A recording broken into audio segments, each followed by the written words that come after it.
President Trump is changing the course of U.S. foreign policy by replacing Secretary of State Rex Tillerson with CIA Director Mike Pompeo. One America's Kristian Rouz explains. A looming realignment in U.S. foreign policy as President Trump taps CIA Director Mike Pompeo as the nation's next Secretary of State.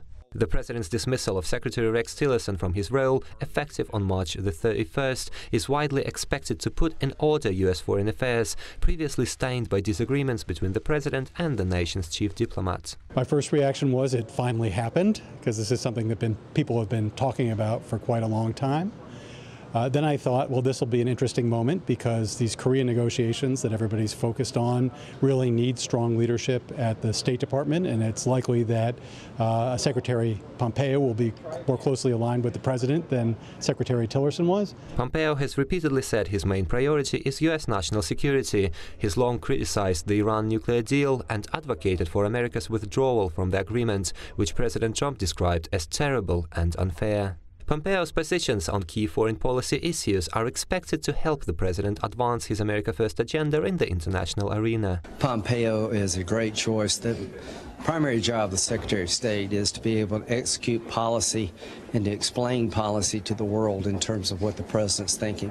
Nobody's closer to President Trump than Mike Pompeo. A reshuffle at the State Department comes shortly after President Trump's announcement he would sit down for talks with North Korean leader Kim Jong-un.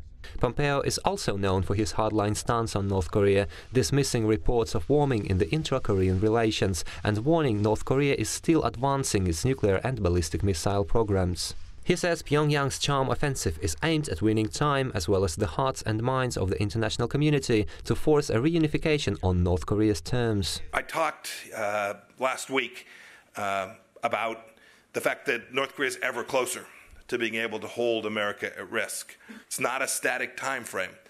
There is much effort all across the United States government to ensure that Americans don't have to feel at risk. Pompeo's assignment as State Secretary will also resolve a major problem in U.S. diplomacy by ensuring foreign policy is in line with the president's stance.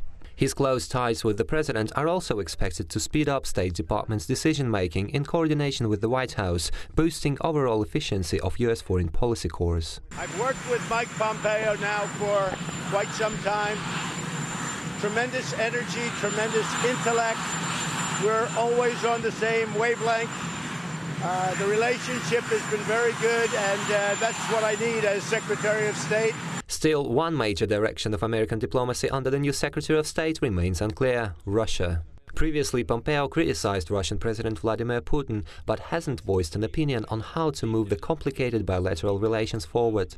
Some say he may propose a new approach to deadlock issues by bringing his well-informed agenda to the White House. I think Mike Pompeo is a politician and a realist, and therefore there'll be less of an ideological sort of neocon tinge to him than if Trump replaced Tillerson with, let's say, John Bolton. So that didn't happen.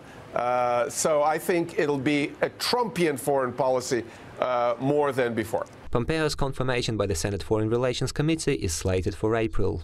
If confirmed, his first tasks would be to pull out of the Iranian nuclear deal by the May 12th deadline, as well as facilitating President Trump's talks with Kim Jong-un. Kristian Rouz, One American News. We can use your help. Call your cable provider and kindly demand that One American News is added to your lineup. Call today.